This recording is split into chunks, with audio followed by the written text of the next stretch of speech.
महाराष्ट्र के ये अफसर भाई कमाल के हैं। इस कहानी की शुरुआत एक छोटी सी कहानी से ही शुरू करते हैं। बॉम्बे हाईकोर्ट में एक सुनवाई चल रही थी। इस दौरान सवाल ये उठा कि एफडीए यानी फूड एंड ड्रग एडमिनिस्ट्रेशन की कार्रवाई सिर्फ प्राइवेट होटल और रेस्टोरेंट तक ही सीमित क्यों रहती है। कोर्ट ने पूछा कि सरकारी संस्थानों की कैंटीनों की जांच कभी क्यों नहीं होती, और अदालत की इस टिप्पणी को इस अफसर ने थोड़ा ज्यादा ही सीरियसली ले लिया और अगले दिन उसी बॉम्बे हाईकोर्ट की कैंटीन पर छापेमारी कर दी और उसमें कमी पाए जाने पर कोर्ट कंपाउंड के 2 कैंटीन को सील कर दिया। आपको पता है, महाराष्ट्र में होटल मालिकों, रेस्टोरेंट संचालकों, मिलावटखोरों और गुटखा कारोबारियों के बीच जिस नाम की आजकल सबसे ज्यादा चर्चा है वो नाम है तुकाराम मुंढे। वाकई ये कमाल के ऑफिसर हैं। तुकाराम मुंढे एक ऐसे अफसर हैं जिनका 20 से ज्यादा साल के करियर में 25 ट्रांसफर हो चुका है और हर तबादले के बाद भी ना ही उनका अंदाज बदला और ना ही उनके फैसले। और जब से वो महाराष्ट्र के एफडीए के कमिश्नर बने हैं, वहां आजकल एक अजीब सी हलचल दिख रही है। आज महाराष्ट्र के होटल, रेस्टोरेंट, डेयरी, गुटखा माफिया और मिलावटखोर सब एक ही नाम से परेशान हैं, तुकाराम मुंढे। महाराष्ट्र के फूड एंड ड्रग एडमिनिस्ट्रेशन यानी कि एफडीए के मुख्यालय में जो हेडक्वार्टर है, सुबह के करीब 9:30 बजते ही हलचल तेज हो जाती है, क्योंकि तकरीबन उसी समय पर कमिश्नर तुकाराम मुंढे ऑफिस पहुंच जाते हैं बिल्कुल समय पर, और फिर शाम के 6 बजे तक शिकायतकर्ता, कारोबारी, अधिकारी और कार्रवाई की फाइलों का सिलसिला लगातार चलता है। यानी कि खुद टाइम से ऑफिस आते हैं, इसीलिए बाकी को भी टाइम से आना पड़ता है। कहते हैं कि जिस विभाग में पहले कार्रवाई की खबरें बहुत कम सुनने को आती थी कि एफडीए ने कहीं छापेमारी की है, बहुत ही कम, सीजनल होती थी, अब वहां हर रोज कई छापेमारी की कहानी सामने आ रही है। तुकाराम मुंढे ने इसी साल मई में एफडीए की कमान संभाली थी। सोचिए, मई में संभाली थी और अब कितने महीने हो गए? मई, जून, जुलाई, अगस्त, शुरू हुआ अभी अगस्त, मात्र 3 महीने हुए हैं और उसके बाद इतनी सारी छापेमारी हो गई। जब उन्होंने ये पदभार लिया, ये कुर्सी संभाली, तो उन्होंने साफ संदेश दिया था, कहा था safe food, safe drug, safe Maharashtra. यानी कि मिलावट किसी भी कीमत पर बर्दाश्त नहीं की जाएगी, गंदगी बर्दाश्त नहीं होगी और कानून तोड़ने वालों के खिलाफ कार्रवाई होगी, उन्हें कोई राहत नहीं मिलेगी। और ये इस वक्त जमीनी स्तर पर महाराष्ट्र में देखने को मिल रहा है। और जब ये सारी छापेमारियां हुई, उसके बाद एक अभियान शुरू हुआ जिसकी चर्चा पूरे महाराष्ट्र में है। सिर्फ 2 महीनों के भीतर 1100 से ज़्यादा छापेमारी, 56 से ज़्यादा रेस्टोरेंट के फूड लाइसेंस निलंबित कर दिए, रद्द कर दिए, गुटखा नेटवर्क पर मकोका तक लगाने की कार्रवाई कर दी और मिलावटी दूध से लेकर नकली पनीर तक एफडीए की टीम लगातार एक के बाद एक खुलासे करती रही है। और ज़मीनी स्तर पर ये सारी छापेमारियां की गई हैं, जिसकी वजह से हड़कंप मच गया है। मुंबई के कई नामी होटल, क्लब, रेस्टोरेंट और हर जगह पर ये छापेमारी की गई। यहाँ तक कि जो काफ़ी साल से, दशकों पुराने प्रतिष्ठित संस्थान थे, वहाँ पर भी जांच की गई। छापों में कहीं रसोई में कॉकरोच मिले, कहीं जंग लगे उपकरण मिले, कहीं खराब स्टोरेज, तो कहीं सुरक्षा नियमों का खुला उल्लंघन किया गया। एफडीए ने कई सारे रेस्टोरेंट के लाइसेंस को तत्काल फौरन निलंबित भी कर दिया और वो यहीं पर नहीं रुके। मुंबई महानगर पालिका यानी बीएमसी की कैंटीन भी इस जांच के घेरे से नहीं बच सकी। अदालत के सवालों के बाद सरकारी कैंटीनों में भी निरीक्षण शुरू हुआ, ताकि कार्रवाई सिर्फ निजी कारोबार तक सीमित न रहे, सिर्फ प्राइवेट रेस्टोरेंट्स में नहीं बल्कि सरकारी जो इमारतें हैं वहाँ जो रेस्टोरेंट है उस पर भी कार्रवाई की गई। और अब स्कूलों पर भी कार्रवाई देखने को मिली है और ये बहुत अच्छी चीज़ है। स्कूल की कैंटीन में जंक फूड की बिक्री रोकने की जो प्रक्रिया है उसे तेज़ किया गया है। स्कूल परिसर के 50 मीटर के दायरे में किसी भी इस तरह के जंक फूड को बेचने पर रोक लगा दी गई है, ताकि बच्चे जो हैं वो सुरक्षित रह सकें और हेल्दी खाना खाएं। और इसको भी बहुत ज़्यादा सीरियसनेस के साथ इम्प्लीमेंट किया जा रहा है।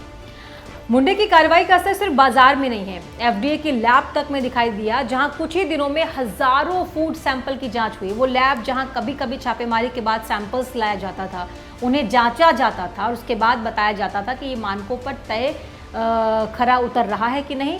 और अब उसी लैब में बहुत सारे सैंपल्स जांचे जा रहे हैं। पिछले साल की कंपैरिजन अगर करें तो कई गुना ज़्यादा रफ्तार इस सैंपल्स को लाने की और जांचने की बताई जा रही है।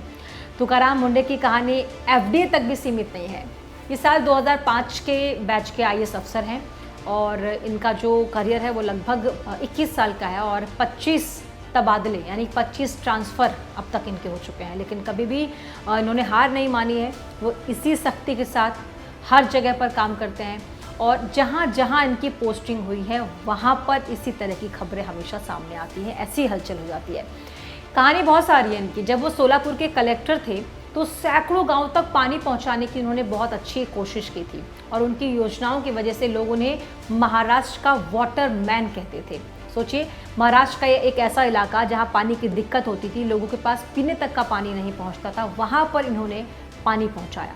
ये नवी मुंबई नगर निगम के आयुक्त बने थे, कमिश्नर बने थे, तो अवैध निर्माणों पर बुलडोज़र चलाया, अवैध होर्डिंग्स हटवाए और उन्होंने सुबह सुबह कमिश्नर के साथ आयुक्त के साथ सैर का एक कार्यक्रम शुरू किया ताकि जो प्रॉब्लम्स है, शहर की समस्याएं हैं, उनको ग्राउंड पर जाकर देखा जा सके। सिर्फ कागजी कार्रवाई नहीं करते हैं, ग्राउंड पर जाकर भी काम करते हैं और इसी दौरान उन पर तानाशाही तरीके से काम करने की भी आरोप लगे कि वो तानाशाह की तरह काम करते हैं, पब्लिक से राय नहीं लेते, पब्लिक के बीच नहीं जाते और सिर्फ अपना फैसला सुनाते हैं, लेकिन वो ग्राउंड पर जाकर ग्राउंड रियलिटी देखकर उसके बाद काम करते हैं। बात 2016 की है, उनके खिलाफ अविश्वास प्रस्ताव तक लाया गया, लेकिन उस समय मुख्यमंत्री देवेंद्र फडणवीस ने इस मामले में इंटरफेयर किया। उन्होंने कहा कि गड़बड़ियों को उजागर करने वाले अधिकारी को सज़ा नहीं मिलनी चाहिए। वो जिस तरीके से काम कर रहे हैं, जितना गड़बड़ी को वो उजागर कर रहे हैं, उसको बाहर ला रहे हैं, लोगों के हित में काम कर रहे हैं, एक्शंस ले रहे हैं, ऐसे अधिकारी के खिलाफ कोई कार्रवाई नहीं होनी चाहिए। 2022 में जब वो स्वास्थ्य विभाग में कमिश्नर बने थे तो सरकारी अस्पतालों में उन्होंने औचक निरीक्षण किया था। जाकर किसी भी वक्त किसी भी सरकारी अस्पताल में पहुंच जाते थे। बायोमेट्रिक अटेंडेंस उन्होंने लागू करवाई थी और इसके लिए जनता ने उन्हें बहुत प्यार दिया था, बहुत समर्थन किया था, लेकिन कुछ ही हफ्तों बाद उनका यहाँ से भी ट्रांसफ़र हो गया। यानी कि वो जिस भी डिपार्टमेंट में गए हैं वहाँ उन्होंने एक्शन लिया, इसके बाद उनका ट्रांसफ़र हो गया। और लेकिन जब ये हेल्थ डिपार्टमेंट में उनका ट्रांसफ़र वहाँ से हुआ था तो उनके ट्रांसफ़र के खिलाफ लोग अदालत पहुँच गए थे कि ऐसे अफसर को, ऐसे कमिश्नर को उनके क्षेत्र से वो नहीं जाने देना चाहते हैं, उनका ट्रांसफ़र रोका जाए। हालांकि मुंडे की जो ये अभी हाल में कार्रवाई हुई है उस पर तो बहुत विवाद हो गया है। कई होटल और रेस्टोरेंट के जो मालिक हैं उन्होंने कोर्ट का दरवाज़ा खटखटाया है। बॉम्बे हाई कोर्ट में कई सारे मामलों में एफडीए की कार्रवाई पर, इस प्रोसेस पर बहुत सारे सवाल उठाए हैं। कोर्ट ने भी कहा है कि कानून के तहत प्रक्रिया का पालन भी उतना ही ज़रूरी है जितना कि फूड की सेफ्टी, खाद्य की सुरक्षा को सुनिश्चित करना है। लेकिन ये हाई कोर्ट वाला जो इंसिडेंट था वो बहुत ज़्यादा चर्चे में है। 25 तबादले और हर पोस्टिंग पर इनकी विवाद ही हुई है, हर कार्रवाई पर एक बहस हुई है, लेकिन एक बात पर शायद ही कोई सवाल उठाता है कि तुकाराम मुंडे ईमानदार अफसर माने जाते हैं। अब ये देखना होगा कि महाराष्ट्र में मिलावट के खिलाफ उनकी ये मुहिम वाकई खाने की थाली को भी सुरक्षित बना पाएगी या फिर नहीं, या फिर उनका फिर से तबादला कर दिया जाएगा। एक बार फिर इस अभियान की रफ्तार को कोई रोक देगा। लेकिन कोर्ट में जिस तरीके से तमाम बड़े होटल रेस्टोरेंट के मालिक पहुंच गए कि इस तरह की कार्रवाई नहीं होनी चाहिए, जिस पर कोर्ट ने तुकाराम मुंडे को ये बोला कि सिर्फ प्राइवेट रेस्टोरेंट होटल पर आप कार्रवाई करते हैं, कभी सरकारी पर किया है, सरकारी पर क्यों नहीं करते। और इसी बात को तुकाराम ने सीरियसली ले लिया और अगले ही दिन बॉम्बे हाई कोर्ट की कैंटीन पर छापेमारी की, नियमों का उल्लंघन पाया गया, उसे सील कर दिया गया।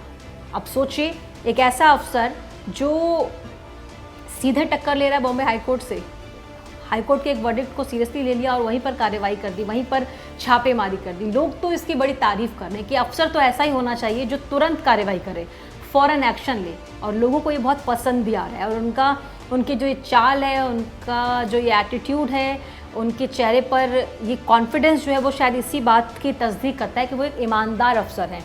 और शायद यही वजह है कि 21 साल के करियर में 25 बार ट्रांसफ़र हो गया। अब लोग ये कह रहे हैं कि यहाँ पर ये बड़ी कार्रवाई कर दिए, लगता है यहाँ से भी ट्रांसफ़र हो जाएगा। वरना चाहे हेल्थ डिपार्टमेंट हो, फूड डिपार्टमेंट हो, या जिस भी डिपार्टमेंट में ये रहे हैं, वहाँ पर इन्होंने अपनी ऐसी ही छवि, ऐसी ही इमेज, ऐसा ही रूप दिखाया है जहाँ ये सख्त एक्शन लेने वाले अफसर में जाने जाते हैं।